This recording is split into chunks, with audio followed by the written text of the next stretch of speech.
I started reaching out to professors a year before I applied. I didn't graduate with a first class. I finished with a 2-1, and I was able to, apply to two schools, and I got admitted into the two schools with funding. When you put all of those things together and you're able to tell your story well, definitely you'll be able to get a fully funded scholarship. One is the CV's fee, which is compulsory for all international students. Whether you have a fully funded scholarship or not, you have to pay the CV's fee, and the fee is $350. However, for people with fully funded scholarship, I think one of the mistakes they do make is that they don't feel the X160 very well. There are different type of housing. There are, studio apartments where you are the only one staying there, and there is shared apartment.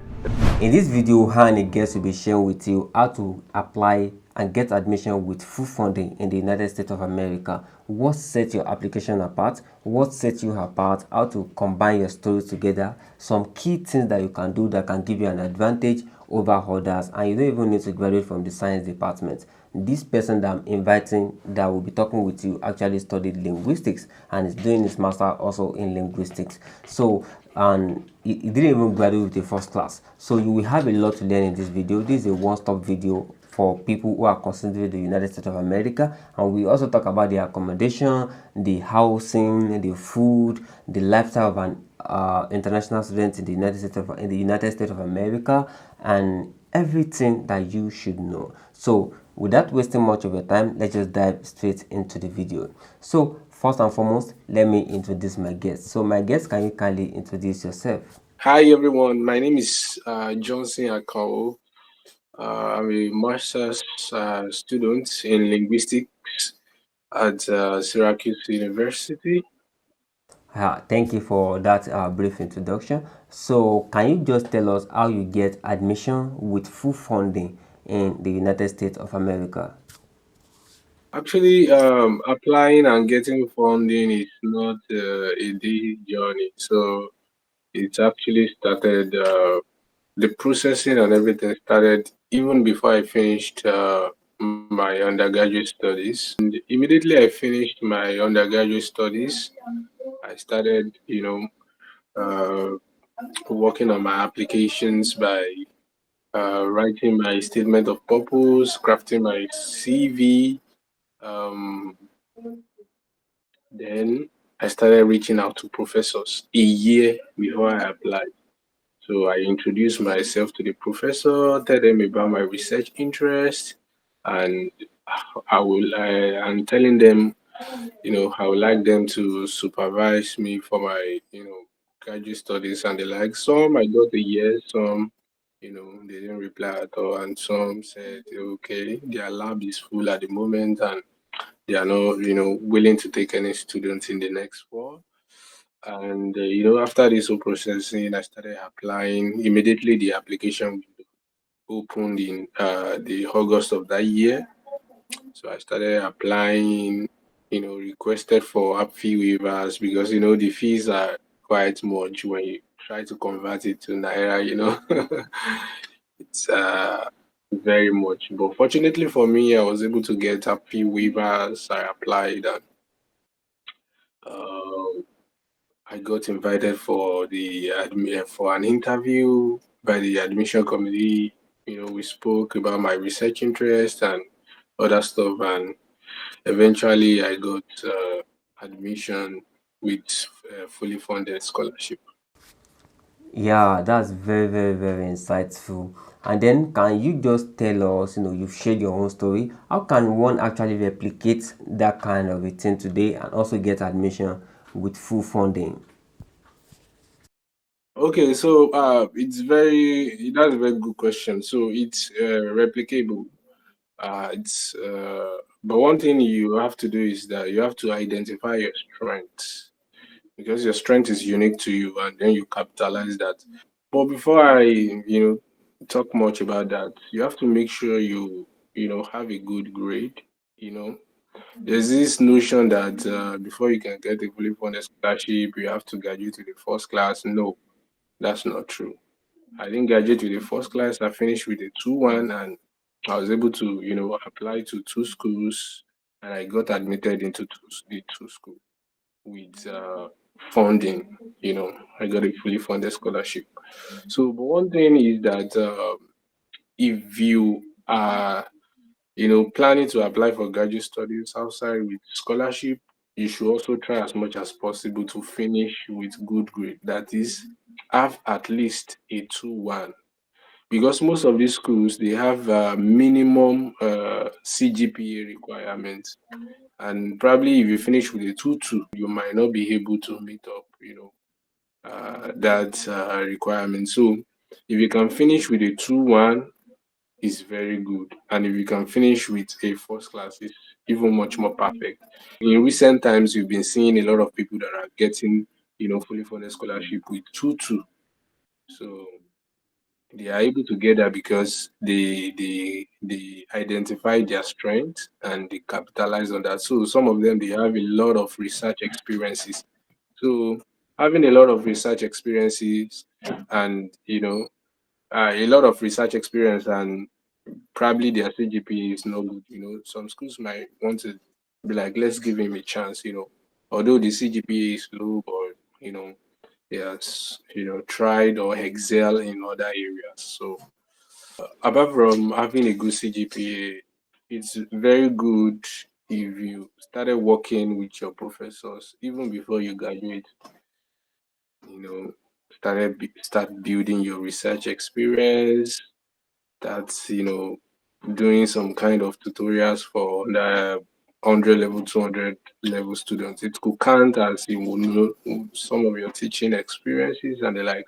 And also, you shouldn't forget your final year project is also should also be part of your research experience. You know, so you just have to find a way to put all of these things together to tell a story. When you put all of these things together and you're able to tell your story well, definitely you'll be able to get it, a fully funded scholarship. Yeah, thank you very much for that information as well. I'm sure many people are learning from your experience already. But continuing, what personally for you, what do you think sets your application apart? What sets you apart from other people? Because I know applying to study in the United States of America and get full funding, you are not just competing with people from your country, you are competing with people all over the world. People in China, people in India, people in every part of the globe. So what do you think sets you apart, that give you an edge over others all across the world, that you were giving this admission and full sponsorship? Actually, okay, let me talk uh, about what I think sets me apart. I think, to me, from what I'm seeing, I think there are about three things that did that for me. Number one was that while I was in Nigeria during my undergraduate, I reach out to a lot of people that are here studying, and I asked for mentorship from them. And I started asking them about uh, how I can gain research experiences, how I can go on field work as a linguist and the like. So by when I finished my undergraduate studies, I already have 5 fieldwork experience, which is quite much for someone that just finished their undergraduate studies. So I had a lot of uh, fieldwork experience. I had a lot of research experience, and you know they were impressed by the amount of experience I've gained within short period of time. Also, another thing that I think did it for me was the people that wrote recommendation letter for me. So my professors and some of the people that I've worked with, they were able to say something really good about me. They have something good to say about me because we actually work together. So this is just so for example, you can just eat up a professor that, oh, professor, right here a letter of recommendation for me, and the professor doesn't know you. it will be very hard for them to write something meaningful for you. But for me, I had good relationship with them, and I was able to get a very strong letter of recommendations from them. So they wrote something meaningful for me. They talked about the work we've done together.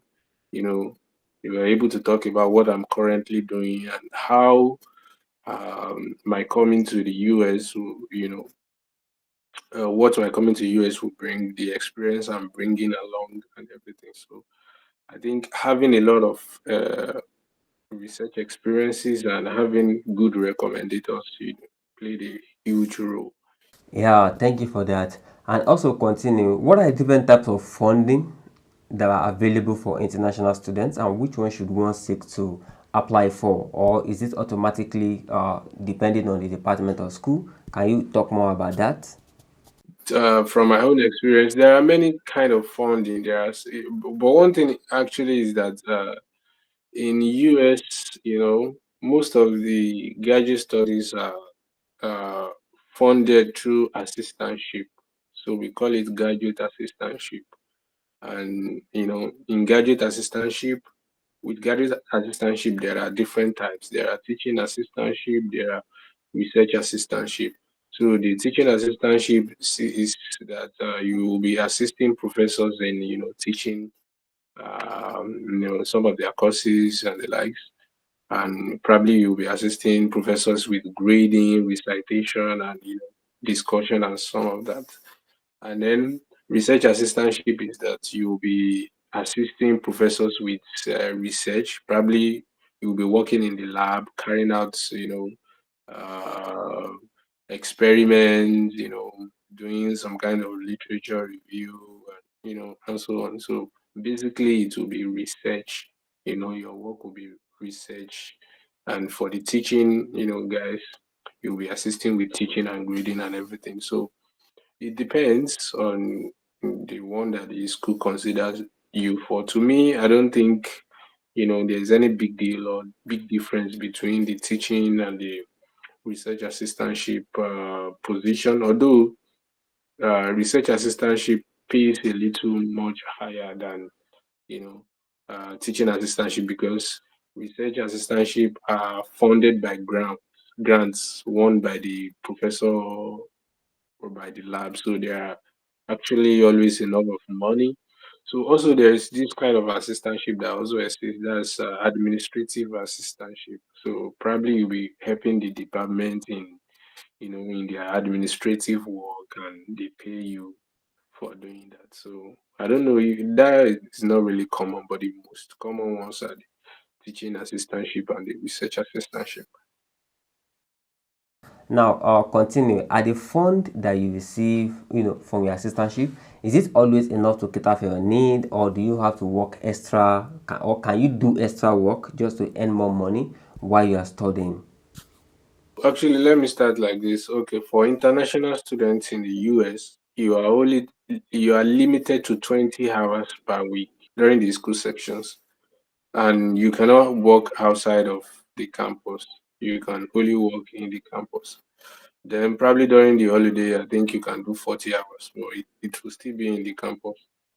So about the pay, I think the pay is good and it is enough. So I can only talk about the kind of funding I have. So, but mostly, what is applicable to me, what I have is applicable to many other people that are holding assistantship position. So the money is actually enough. It still depends on you. Largely, it depends on you. Depends on how you spend, and stuff. So for someone that only spends on in my need and not wants, the money is even much more enough, and I'm still you know able to save some amount of money every month. So yes, the money is enough. I can say that. Thank you for that. And let's just progress a little bit to lifestyle actually. What kind of lifestyle does a master student can a master student expect to live in the United States of America? Is it busy? Is it free? Or what can you say about that using your own as an example?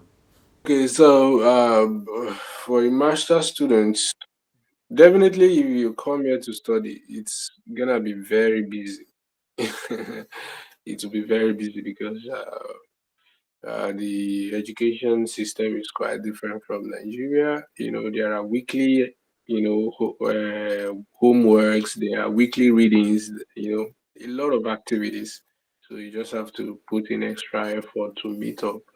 So my days are always busy, especially you know, from Monday to Friday, from classes, the one I'm teaching to the one I'm, taking to, you know, grading some my students, preparing class materials, reading some of the papers I need to read before my next class. And, it's actually very busy. So once I leave home in the morning, and attend class, I go to the library, go to my office, do some other stuffs, and probably in the evening I come back home. Now, let's talk a little bit about the visa application process and some fees you will have to pay even though you have a full funded scholarship. When you get a fully funded scholarship, you're only going to be spending on three things. One is the CV's fee, which is compulsory for all international students. Whether you have a fully funded scholarship or not, you have to pay the CV's fee, and the fee is $350. Then after the CV's fee, you have to pay for you know, your visa application fee. So, and I think that is $185, and then your flight and some of the money you will need when you come in fresh, and probably you have to some of the money you will spend before you start, receiving your stipends. It's not like it's really much like that, but it's much now because of the exchange rates. Yeah, I understand. Thank you very much about that. And going ahead, why do you think people get rejected for visa? Because some people say they have full funding, some people don't have full funding, funding at all. Some people have partial funding. Why do you think people get rejected? So there are two categories of people going for the visa interview. There are people that are going there with a fully funded scholarship, and there are some people that are going there on self-funded or partial scholarship. When you say it's your uncle or your dad or your mom, they want to be sure what does these people do, what's their job, how much do they make in a month, how much do they make in a year, for them to be able to sponsor you on a $40,000 per year study abroad. So if you can give a satisfying answer to the view, definitely you'll be denied. However, for people with fully funded scholarship, I think one of the mistakes they do make is that they don't feel they are the X160 very well. And also another thing is that fear. Probably when you get to the VO, you can start stammering, or you forgot some of the answers you prepared, or something just happened, and the VO be like, "Oh, this person is lying," or something. So you have to be confident when you are going for your visa interview, and then above all, you have to put everything in the hands of God.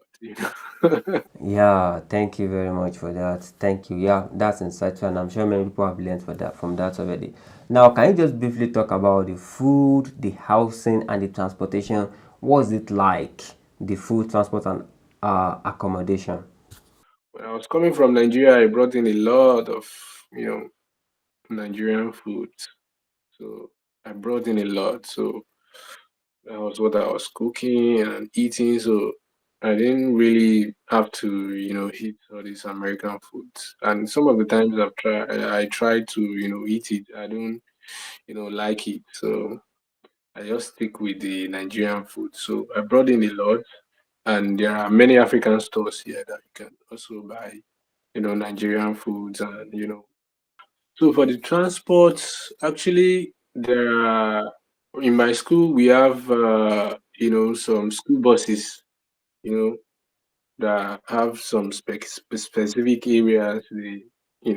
run through. So you just check the timing and then you can use the bus. It's free and you can always use it, anytime to get to the school. But for me, my apartment is just 5 minutes walk from the campus. So I don't have to, use the bus. So I just walk to the campus every day. So, but if you don't stay near the campus, there are free school buses you can use. There are different type of housing. There are, studio apartments where you are the only one staying there, and there is shared apartment. That is, the shared apartment might have like 3 bedrooms, and you have to share with other people. So each of you take one bedroom each. Then you share the kitchen, you share the bedroom and stuff like that. So yeah. So if you don't want to share with anybody, you can go for a studio apartment or a one bed apartment, but it's gonna be expensive than a shared apartment.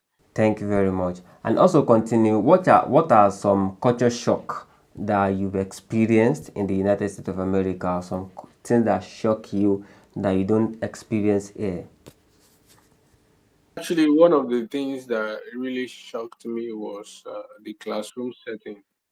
Number one, my first day in class, and I look at the number of the students in the class, and we were like 10.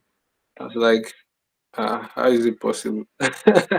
In Nigeria, you have like 100 plus or 130. You have some people standing at the back, and also here, you know, you have the opportunity to discuss in class. There are discussion sessions which you must participate because there is points for participation.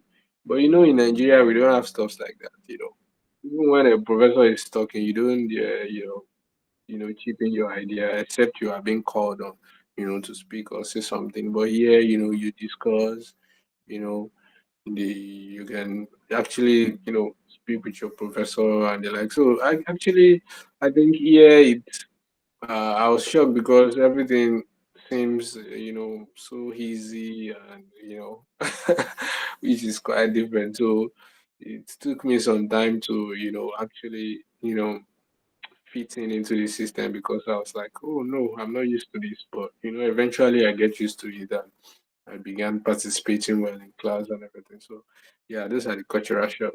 And also another thing outside of classroom is that here in the US, everybody follows, law and order. Especially when it comes to traffic light and everything. Even though there are no cars or anything at the red lights, the car stops. Even when you are walking and you need to cross the road and the car, is coming and the driver sees you, he stops for you to cross. These are, shocking things that are like, wow, it's good to be in a country where there is law and order. Yeah, I understand. Yeah, yeah, yeah. And also, finally, the last question: what do you get? What do you experience in Nigeria that you can't seem to get the best of it in the United States of America? Actually, I enjoyed the kind of community and friendship we have in Nigeria. In Nigeria, you don't have to even, tell someone you are coming to visit them, or you have a lot of people that you can just speak with when you are walking on the street. You greet people. There are people you meet every day that you go, hey, how are you? But yeah, it doesn't work like that. Everybody just face their business. Actually, very shocking. When you even greet some people, they won't even answer you. Yeah, guess why are you greeting me? So I missed that kind of the sense of community we have in Nigeria, the sense of how we are kind of very social and the like. So it's not actually easy here. So everybody, this is an individualistic society. So you are on your own. Yeah, I understand that community lifestyle is actually part and parcel of Nigeria and Nigerians. Actually, I understand that aspect. And finally, what is your living thought? What are you going to leave with aspiring students as well? who want to study and get full funding in the United States of America, what are your final thoughts for them? So if you are still in school, try as much as possible to finish with a good grade. If you can make a first class, it's good for you. If you can finish with a 2-1, it's good too. So, as you are in school right now, start, making yourself known to your professors so that they can write good letter of recommendation for you. So your professor won't write a good letter of recommendation for you if they don't know you. So you have to make yourself known. You have to, work with them, you know, assist them in some of their research, to gain experience and everything. Because at the end of the day, those are the stuff you are going to present to, the admission committee. Here that okay, I can do this, I can do that. I've done this, I've done that. For people that have graduated, it's still not too late. You can actually reach out to your professors again. You can ask them, "Oh, sir, I finished in this year. Do you have any work that is currently ongoing in the department at this moment? Contribute to and stuff like that." So, you know, be available to do anything that can assist your application, and also start early. If you want to apply next year August, you have to start preparing now. You still have like 6 months or 7 months to that time. So you start preparing early. So when you write the statement of purpose, you can send it out to people to check for you, to read for you, to make corrections for you, to give you suggestions that can make it better. To start early. It's not like you want to apply in August and you start writing your SOP and your CV, reaching out to professors in July. It's too late. You need a lot of time. So plan ahead, use your time judiciously, and put everything in the hand of God.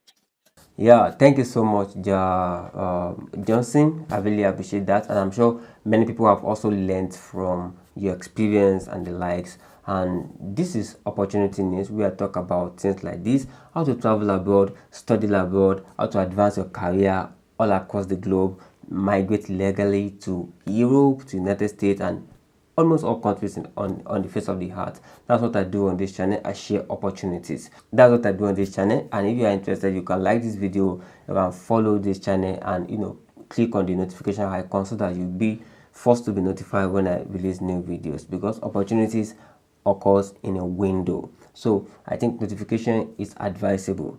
So that's what I want to share with you in this video, and I hope you've been able to learn a lot. This is Opportunity News.